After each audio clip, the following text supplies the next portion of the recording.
Hello, I'm Robert Walker, voluntary fact checker and helping you if you're scared of many things. And this time I'm going to try short videos because I think that might work better. So this is just a very basic, simple thing I want to explain, which is why there's no possibility of this spiraling in the way that I know the rhetoric of the politicians and people saying over and over, this is going to spiral, it's going to spiral, it's going to spiral, it's going to spiral. But listen, nobody ever explains how. How is it supposed to spiral? And they don't explain. So look carefully at what's going on. We've got Israel here, and we've got Iran. And Israel, US supported Israel for one strike. They are attacking each other by Iran firing ballistic missiles, and it's got fewer and fewer launchers every day. Israel fires its F-16 fighter jets across the shortest distance to Iran. It's over 1,000 kilometers. There's no actual aerial combat going on. The Iranian fighters, they can't fight the Israeli fighter jets. They just have to stay out of their way. And Israel has complete control of the Iranian skies. And now, if you look at just checking that I'm actually recording this. Yes, great. So if you look at the Iranian allies, so it used to have Lebanon, it used to have Syria as a sort of on off again kind of ally. But now it's neither of those. Lebanon is now under the Lebanese army rather than Hezbollah.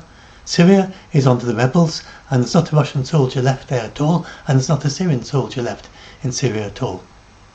So all it's got by way of allies are the Houthi rebels, which are much further away from Israel. They're very much reduced in their ability now as a result of a huge number of strikes by the United States and others on them, and they can't contribute much. Neither Israel nor Iran can fight each other by sea or by land. And so this is much less of a war than the Iran war, Iraq war. Far, far less. And remember, they thought Iraq had weapons of mass destruction. But we didn't get people saying, oh, Iraq's going to fight a world war because they thought they got nukes. Nobody even thought that back then. It's ridiculous because Iraq didn't have the ability to fight around the world. Nor does Iran. Nothing even remotely like. And then look at the allies. So Russia hasn't got a single base left in the entire Middle East. It lost its bases in Syria when it was no longer able to support the Assad regime against rebels in open-top trucks. So, and Russia is not going to help Iran militarily.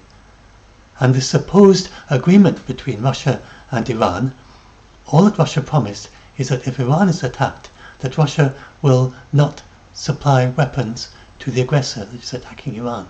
Since there's no way it's going to supply Israel or United States with weapons, it's a totally useless promise.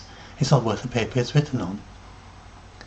And Iran has close connections with Israel as well.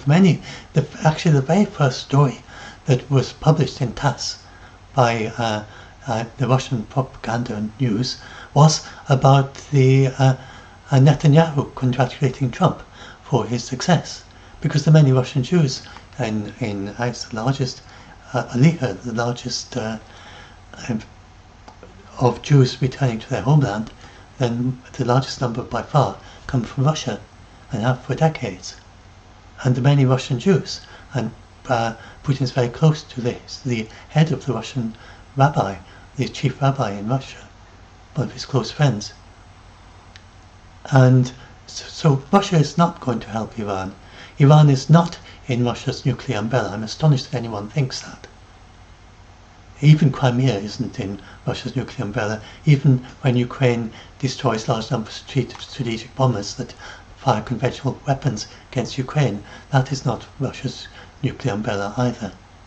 So the idea that Iran, and then lots of people think, falsely, that Russia is propping up the Ayatollah. And that's another thing that I was astonished to find when fact-checking this for scared people. There are no Russian soldiers in Iran. Russia's had nothing to do with maintaining the Ayatollah. Ayatollah has his own military. He supports himself. Russia did prop up Assad, so that's the reason for the confusion. Assad could only stay in power in Syria because of Russian help. But when Assad fell, all the Russian soldiers left Syria. There were no Russian soldiers in Iran ever. There were just Russian civilians to help with their nuclear program, with their civilian nuclear program. And Russia does not support Iran's nukes. It never has. It was in the JCPOA. It's opposed to Iran getting nuclear weapons. And every year, every country except Israel votes for a nuclear weapon-free Middle East. Israel is the obstacle to a nuclear weapon-free Middle East. If it got rid of its nukes tomorrow, everyone else would agree never to develop nukes. And China is not going to help Iran. China has only got one small base in Djibouti, down here on the other side, and somewhere down here I think it is, and it is to protect shipping, Chinese shipping in the area. And China couldn't fight, and Russia can't fight. They couldn't. So you saw how the United States, they flew their bombers to Guam, and then from there, that's the only support base in the area which could actually maintain them on the ground and prepare them for the fight. And then they flew the B-2s. The B-2s, they've got some other air base in the area, but to support the B-2s, they had to go to Guam. And there's a British one they could have used instead, but that would have been more politically difficult. So they flew from Guam to Iran, and then they dropped these bombs from a height of 15 kilometers. And it was a very minimal involvement by the United States, just a single strike or a single mission, and they flew at huge height with zero risk to the United States, and they dropped lots of the heavy bunker busting bombs. Israel can't drop big bombs on Iran because it's too far for it. It can't do this sort of thing. It hasn't got them as big as that, but it can't even drop its own multi-ton bunker busters on Iran because it's too far away for F-16s to carry them. So it's just going to be a tit for tat for as long as it continues between Israel and Iran. At some point, hopefully that will end, and that's all this war can be. There's nothing else it can be. And China and Russia, they don't. And then just a basic point, I don't explain in this diagram, but just to add to this, the former NATO, all the countries that can do global force projection, like the United States flying its bombers to Guam, they're all in NATO. China can't do that. It's got no foreign bases except this small one in Djibouti. If it wanted to fly its bombers to somewhere else in the world, it can't. It's just got its own empire, and that's it. And it can fly anywhere around that. Russia's the same. Russia has no overseas force projection. It can't move things quickly to somewhere abroad by plane. It can't supply it with logistics anywhere.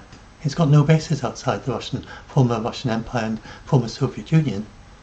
And in wars, Russia depends on moving things around by rail. There are no railways through the sea. So Russia can't fight a global war. And then to a certain extent now trucks, because the railways didn't work so well in Ukraine because Ukraine got good at destroying the railways. So it's that's Russia, it's trucks and railways. And China is very much the same. If it does invade Taiwan, it would be the very first naval invasion that China's ever done. And it's 10 times harder than D-Day, and it's just beyond incredible that it would even try with modern missiles to stop it. So that's the situation. None of them can do overseas force projection. None of them have a proper blue waters navy that can go anywhere around the world and start a local war somewhere or support a local war somewhere. Only countries in NATO can do that. And neither of them are going to get involved. And we can see this very, very clearly because Israel destroyed all or almost all of the Russian air defenses in a single day on October 26, 2024. So of course Iran was desperate for new air defenses or for fighter jets because its fighter jets, the Iranian fighter jets, are so old that they can't come anywhere near the F-16s. The F-16s would shoot them out of the sky before they could see the F-16s. They're that old. They'd just be like a distant drone or something, easy to shoot out of the sky because they're quite old fighter jets. So Iran was desperate for new fighter jets, and Russia promised and promised and promised but never sent them. And so from October through to the present, Iran and Russia has never sent them air defences. So, and China had supplied Iran with quite a lot of equipment for decades, but it gradually supplied less and less military equipment, just as a commercial thing, selling them to Iran. And then it stopped completely in 2022. It almost stopped before then. And China's not sent anything to Iran since then. So I hope this can help you see. Nobody else is going to come in on Iran's side. All it's got are the Houthi rebels in Yemen. And then if you look at the other neighbouring Arabic states, Saudi Arabia, Jordan, Egypt, Lebanon, Syria, Iraq, Iran, sorry, not Iran, Iran is obviously on its own side, Iraq, all the countries in the area, and the other ones, the smaller states around, none of them are on Iran's side. Indeed, Iran is very unpopular even with the Arabic states in the region, even with the Muslim states. They're not very keen on Iran at all. They're not going to support Israel, but they're not like terribly upset by what's happening to Iran. So it's got no allies in the region, apart from the Houthi rebels, which are not, Yemen is not an ally, but Houthi rebels which are rebels in Yemen, then they would support Iran to some extent from a distance by flying occasional drones at Israel. That's all. And cruise missiles and maybe some ballistic missiles, if we've got any left, that Iran sent them when it could. So this is a basic thing that people keep getting scared of, and they say, well, I went online and everyone had these memes saying World War III, and look, the politicians are saying that things are going to spiral out of control, and none of that is true. The politicians are just using words. I do not pretend to understand why the politicians say that this could spiral out of control. It doesn't make the slightest bit of sense. It's far less. Even with the Iraq War, and for the Iraq War, there were countries from every continent around the world, except Antarctica, were fighting Iraq, in Iraq, on the ground, in the sea, in the air, and nobody said that would spiral out of control. Nobody even suggested that the Iraq War would spiral out of control. So why would Israel attacking Iran with a strike by the United States spiral out of control? I think this is just the modern always-on 24-hour news. But if you are awake, you can look at the news. Never was like that. The clickbait headlines and politicians exploiting all that for rhetoric, for various political reasons. It's nothing like the Iraq War. Any of you who remember the Iraq War, remember that. Remember they were talking about weapons of mass destruction in Iraq. Did anyone ever say that would spiral out of control? No, nobody ever did. It was just concern about the effects on the Iraqis, and that the war wasn't ethical. There was lots of concerns and protests about that. Nobody was saying it would spiral out of control. And this won't spiral out of control. It's far, far less than the Iraq War. So that's my short video on this, and I'm going to try some other short videos like this and hope this helps. And just a shout out for our group, Doomsday Debunk. If you're scared, then you can visit us on Doomsday Debunked in Facebook. Also, if you are able to help with debunking like this debunk just did, so and also if you can help just scared people who are panicking and just offer them some emotional support in various ways. We are not a therapy group, so it's not about therapy, but it's about helping people who are scared with fact-checking. So I'll upload this short video, and hopefully short videos will work a little bit better than longer videos.